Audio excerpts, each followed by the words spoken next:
O milagre que mudou a vida de Rodrigo, a vitória sobre a síndrome do X frágil. Rodrigo tinha 28 anos quando recebeu o diagnóstico que abalou sua família, síndrome do X frágil, uma condição genética rara que afeta o desenvolvimento intelectual, causa ansiedade extrema, crises de pânico e, em muitos casos, leva à dependência total de cuidados. Os médicos foram claros, não havia cura. Seu corpo frágil, as mãos trêmulas e a dificuldade de se expressar faziam com que cada dia fosse uma batalha. Sua mãe, Dona Maria, uma mulher de fé, chorava em silêncio, mas nunca deixou de acreditar em um milagre. A vida de Rodrigo era um ciclo de consultas, remédios e olhares de pena. Ele morava com os pais em São Paulo, e o pouco dinheiro que a família tinha era gasto com tratamentos que não traziam melhoras. Seu pai, seu João, um homem simples que trabalhava como porteiro, via o filho se afundar em depressão. Meu Deus, até quando? Ele murmura em noites de insônia. Até que um dia, Dona Maria ouviu no rádio um testemunho de uma mulher que havia sido curada de uma doença terminal na Igreja Universal do Reino de Deus. Algo dentro dela disse: leve seu filho lá. Ela não pensou duas vezes. No domingo seguinte, mesmo com Rodrigo relutante, ela o levou até o templo mais próximo, na zona leste de São Paulo. O primeiro dia na igreja foi marcante. Rodrigo entrou arrastando os pés, com a cabeça baixa, mas ao sentir o ambiente de fé, algo mudou. O pastor, um homem de voz firme e olhares penetrantes, pregava sobre a força da oração: Deus não olha para a doença, ele olha para a fé. Rodrigo não entendia muito, mas sentiu uma paz que há anos não experimentava. Dona Maria, com lágrimas nos olhos, se ajoelhou no altar e clamou: Senhor, cura meu filho. Eu não posso vê-lo assim. Um obreiro se aproximou, colocou as mãos sobre a cabeça de Rodrigo e começou a orar com autoridade: em nome de Jesus, eu quebro toda maldição genética. Saia, espírito de enfermidade. Rodrigo sentiu um calor estranho percorrer seu corpo. Era a unção de Deus agindo. O pastor então anunciou: hoje é dia de fogueira santa. Quem tem um pedido impossível, venha ao altar. Rodrigo, mesmo com medo, se levantou. Quando o pastor ungiu sua testa com óleo e orou, ele sentiu como se uma carga pesada saísse de suas costas. Você está curado, declarou o pastor. Rodrigo não sabia se acreditava, mas algo dentro dele gritava: é verdade. Os dias seguintes não foram fáceis. A síndrome ainda se manifestava, mas Rodrigo começou a frequentar as campanhas de fé. Ele participou da corrente de oração das 18 horas, onde centenas de pessoas oravam juntas pelos milagres. Na vigília da meia-noite, ele derramou seu coração perante Deus, chorando e pedindo forças. Um momento decisivo veio quando o pastor lançou o desafio: quem quer ver o milagre, tem que provar sua fé com o dízimo e ofertas. Rodrigo, que nunca tinha dinheiro, deu os poucos reais que tinha no bolso. Deus, eu confio em ti, sussurrou. E então, o impossível aconteceu. Uma manhã, Rodrigo acordou e percebeu que suas mãos não tremiam. Ele conseguiu se vestir sozinho, algo que não fazia há anos.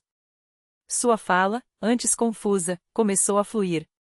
Os médicos, surpresos, pediram novos exames. Os resultados? Inacreditável. Os marcadores genéticos da síndrome estão inativos. É como se a doença tivesse regressido. Os profissionais não tinham explicação, mas Rodrigo sabia: era o poder de Deus. No domingo seguinte, Rodrigo subiu ao altar para dar seu testemunho. Com voz firme, ele disse: eu era um prisioneiro do meu próprio corpo. Mas Jesus me libertou. A Igreja Universal me ensinou que a fé move montanhas. Eu dei meu pouco, e Deus me deu tudo. A igreja explodiu em glórias a Deus. Muitos choravam, outros se ajoelhavam em gratidão. Hoje, Rodrigo trabalha como auxiliar administrativo, vive de forma independente e ajuda outros jovens com deficiências a acreditarem em milagres. Ele nunca esquece de dizer: Deus não olha para o tamanho do problema, mas para o tamanho da nossa fé. Se você está quebrado, venha para a Igreja Universal. Aqui, o impossível se torna possível. E assim, uma vida que parecia condenada se tornou um testemunho vivo do poder de Deus. Porque na Universal, a fé não é teoria, é realidade.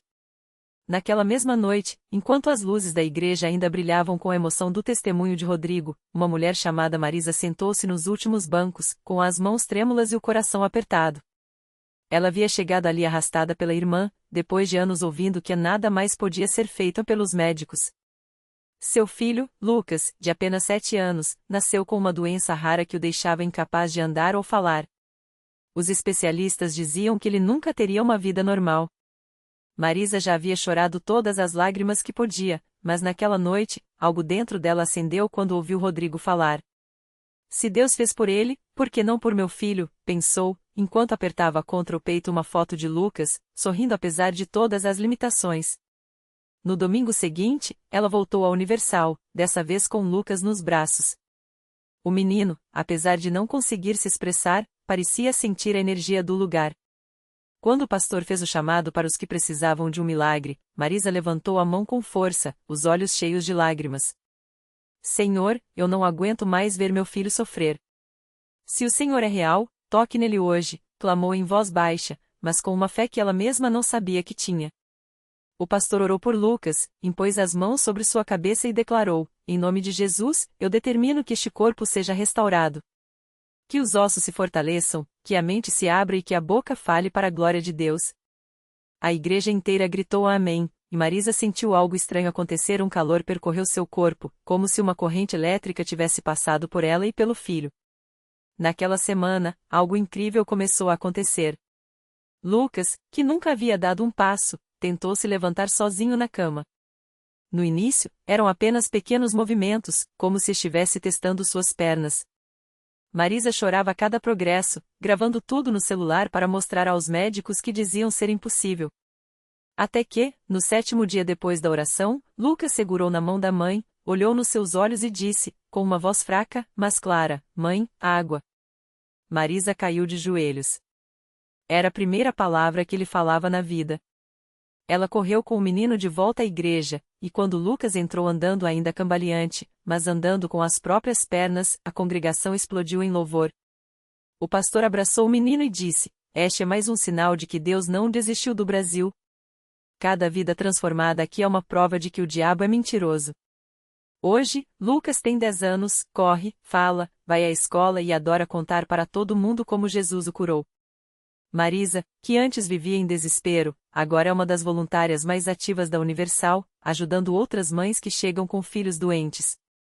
Eu já ouvi muito não tem jeito, mas na Universal, eu aprendi que com Deus, sempre tem jeito. Não importa o que os homens falem, o último capítulo da sua história ainda não foi escrito, diz ela, com os olhos brilhando. E assim, mais uma família que estava à beira do abismo encontrou não só uma cura, mas um propósito. Porque na Igreja Universal, os milagres não são contados, eles são vividos. E cada vitória é um grito de guerra contra o impossível. Na mesma semana em que Lucas deu seu primeiro passo sem ajuda, uma outra família entrou pela porta da Universal carregando um peso ainda maior. Era o casal Ana e Carlos, com sua filha de 14 anos, Sofia, nos braços. A menina, antes cheia de vida, agora mal conseguia abrir os olhos. Um acidente de carro havia deixado sequelas graves, os médicos disseram que ela nunca mais andaria, falaria ou reconheceria os pais.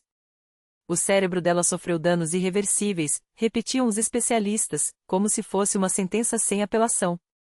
Ana, com as mãos trêmulas, seguiu o conselho de uma vizinha que havia visto o milagre de Lucas. Se Deus fez por aquele menino, Ele pode fazer por minha filha, ela sussurrou para Carlos, enquanto as lágrimas escorriam. O marido, um homem de poucas palavras, apenas assentiu, mas seus olhos revelavam uma fé que nem ele mesmo sabia que tinha. No primeiro culto que participaram, o pastor falou justamente sobre a fé que move montanhas. Deus não olha para o tamanho do problema, mas para o tamanho da sua fé, declarou, enquanto impunha as mãos sobre Sofia, ainda imóvel nos braços do pai. Ana fechou os olhos e orou como nunca: Senhor, eu não tenho mais forças, mas o Senhor tem. Se o Senhor curou Lucas, cura minha filha. Eu não vou sair daqui sem a minha vitória. Os dias se passaram, e Sofia continuava sem reagir. Alguns na família começaram a murmurar: já tentaram de tudo, por que seria diferente agora? Mas Ana e Carlos não desistiram. Toda noite, eles voltavam para a igreja, mesmo exaustos. Uma obreira, que já havia visto muitos milagres, se aproximou deles e disse: Não é questão de se Deus vai fazer, é questão de quando. O inimigo quer que vocês desistam agora, porque ele sabe que a vitória está próxima. Até que, na terceira semana, algo aconteceu. Durante a oração, Sofia mexeu os dedos. Pouco, quase imperceptível, mas Ana sentiu. Ela mexeu. Ela mexeu, gritou, e a igreja inteira parou para ver. O pastor, emocionado, pediu que todos orassem com mais força. De repente, Sofia abriu os olhos confusa a princípio, mas viva. Depois, um gemido fraco saiu de seus lábios. Carlos, com lágrimas nos olhos, segurou a mão da filha e disse: Fala, minha filha. Fala que Jesus te curou. E então, como um rio que rompe a barreira, Sofia sussurrou: Mãe. A igreja explodiu em glórias. Ana caiu de joelhos, e Carlos levantou a filha nos braços, girando como se não houvesse chão. Os médicos não tinham explicação. Os exames mostravam melhoras que a ciência não conseguia justificar. Mas ali, entre aquelas quatro paredes, todos sabiam, era Deus escrevendo mais um capítulo de vitória. Hoje, Sofia não só anda e fala como também canta no coral da Universal. Eu me lembro de ouvir vozes enquanto estavam dormindo, ela conta. Era como se alguém me chamasse do fundo de um túnel. Depois, senti uma mão me puxando para a luz. Era Jesus. Ana, que antes vivia em silêncio por medo de ser julgada, agora testemunha sem vergonha. Se Deus fez isso por nós, que nunca tivemos nada, imagino que Ele não pode fazer por você. E assim, como Lucas, Sofia se tornou mais uma prova de que na Universal, os impossíveis têm prazo para acabar. Porque ali, não se ora por milagres, se ora até o milagre acontecer. E cada história como essa é um lembrete: o diabo pode até rir no começo, mas no final, quem ri melhor é quem confia em Deus. A vida de Sofia e Ana mudou tanto que até os vizinhos do bairro simples onde moravam começaram a notar. Antes, as pessoas só viam uma mãe desesperada carregando a filha paralítica nos braços, com olhares de pena ou até de crítica, como se fosse culpa delas. Mas agora, era diferente. Sofia, que antes só se comunicava com os olhos, agora corria pela rua, brincava com as outras crianças e até ajudava a mãe a carregar as compras do mercado. É a menina do milagre, diziam as pessoas, apontando com admiração. Um dia, enquanto Ana e Sofia voltavam da igreja, encontraram Dona Maria, uma senhora que morava na mesma rua há anos. Ela sempre tinha sido dura, cheia de preconceitos, e nunca escondeu que achava que Ana estava perdendo tempo na Universal. Mas naquele dia, Dona Maria as parou no meio da calçada, com os olhos cheios d'água. Ana, eu vi sua filha cantando no culto ontem pela TV. Eu não acredito em milagre, mas, como explicar isso? Os médicos disseram que ela nunca mais ia andar. Ana sorriu, segurou a mão da mulher e respondeu com a mesma firmeza que aprendeu nos púlpitos: Não foi os médicos que deram a última palavra, Dona Maria. Foi Deus. E Ele ainda está escrevendo a história da sua vida também. Por que a senhora não vem conosco domingo? Jesus não faz acepção de pessoas. Dona Maria hesitou, mas algo naqueles olhos, agora cheios de uma paz que ela nunca tinha visto, a fez balançar a cabeça em sinal de assim. E assim, mais uma alma começou a se aproximar da fé que já tinha transformado tantas vidas naquela rua. Dentro da Universal, enquanto isso, o pastor continuava a ensinar que milagre não é sorte, é obediência. Deus não escolhe quem vai abençoar pelo que a gente foi, mas pelo que a gente crê que Ele pode fazer, dizia, enquanto apontava para Sofia, que agora ajudava a distribuir folhetos na entrada. Essa menina aqui é a prova de que quando a gente para de questionar e começa a confiar, o céu se abre. E o céu realmente parecia ter se aberto para a família. Ana, que antes vivia de bicos mal pagos, recebeu uma proposta para trabalhar na padaria da igreja, onde poderia cuidar das finanças sem abandonar os cultos. Sofia, que os médicos disseram que nunca teria uma vida normal, agora sonhava em ser missionária.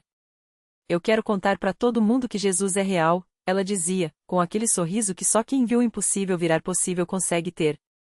Mas o diabo, que nunca desiste de quem já foi seu, tentou dar um jeito de abalar aquela fé.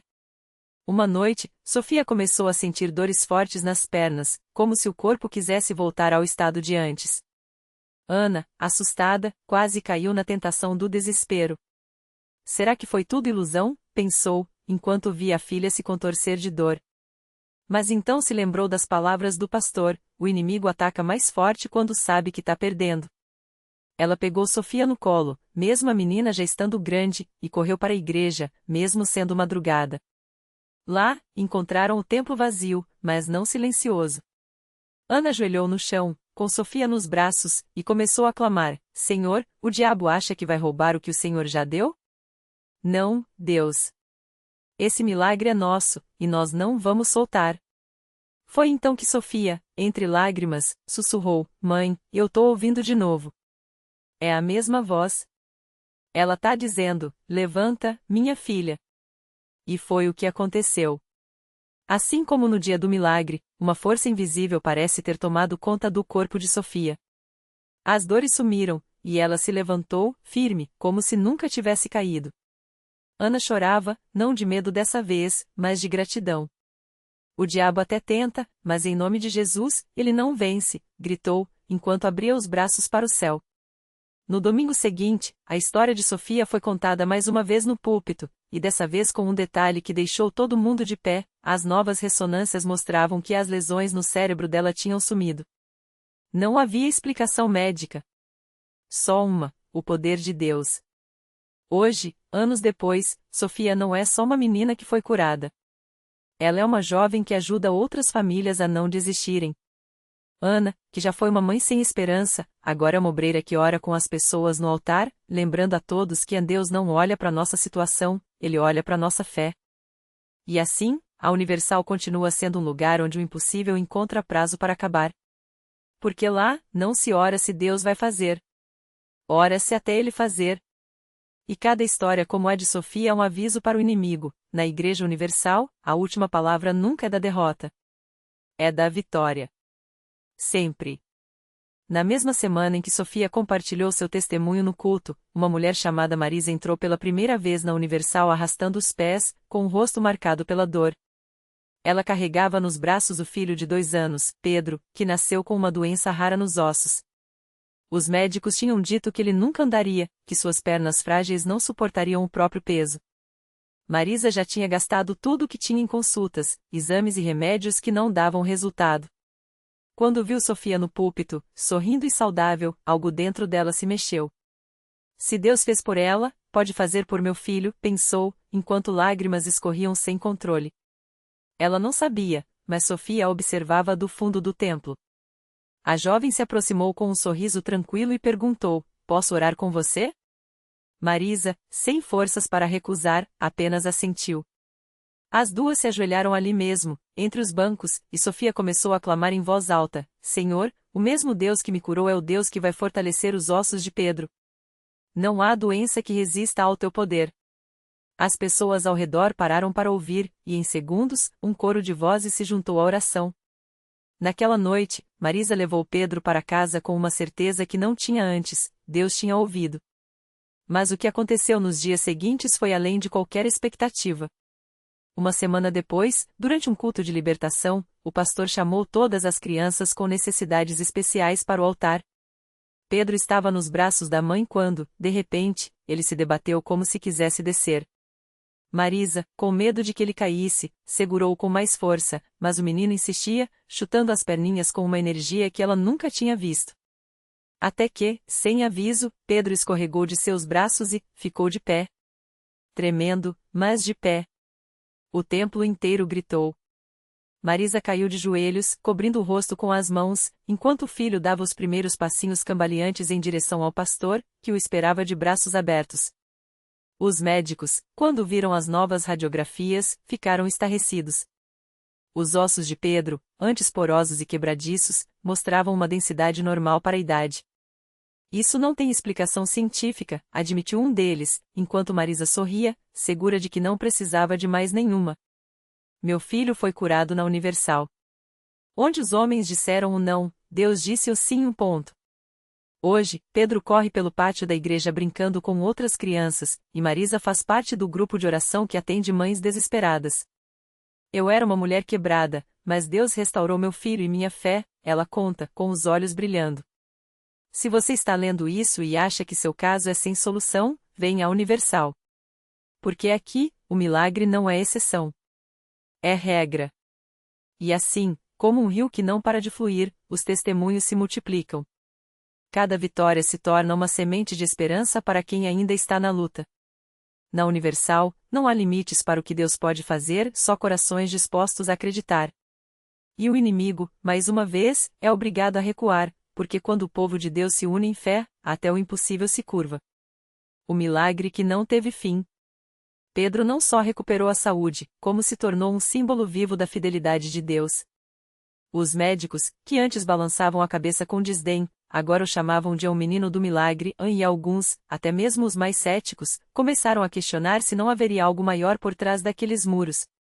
Marisa, que outrora se arrastava sob o peso da culpa por não ter feito o suficiente, hoje abraça outras mães no altar e sussurra: Deus não desiste de ninguém. Nem de você. O milagre de Pedro não foi apenas a cura de um corpo, mas a restauração de uma família. Seu pai, ausente por anos, voltou arrependido após ouvir o testemunho na rádio. A casa, antes um campo de batalha, tornou-se um lar. E a igreja? Continuou sendo o lugar onde o impossível ganhava endereço. Reflexão final. A vida nos ensina que, às vezes, o anão dos homens é apenas o silencioso espere de Deus. O que parece fim, é preparação. O que parece abandono, é proteção. E o que parece impossível? É apenas o palco onde a fé escreve suas maiores histórias. Lição de vida. Deus não muda as circunstâncias para depois mudar você, Ele muda você no meio das circunstâncias. A vitória não está em nunca cair, mas em levantar-se com um testemunho que ilumine o caminho de outros. Na Universal, como em toda obra genuína de fé, o milagre não é um evento isolado, é um convite. Um convite para crer que, onde a lógica humana termina, a graça divina começa. E assim, enquanto Pedro cresce forte e Marisa estende as mãos para quem ainda chora, uma verdade ecoa: o inimigo pode roubar sua paz, mas nunca sua vitória, porque Deus já a declarou.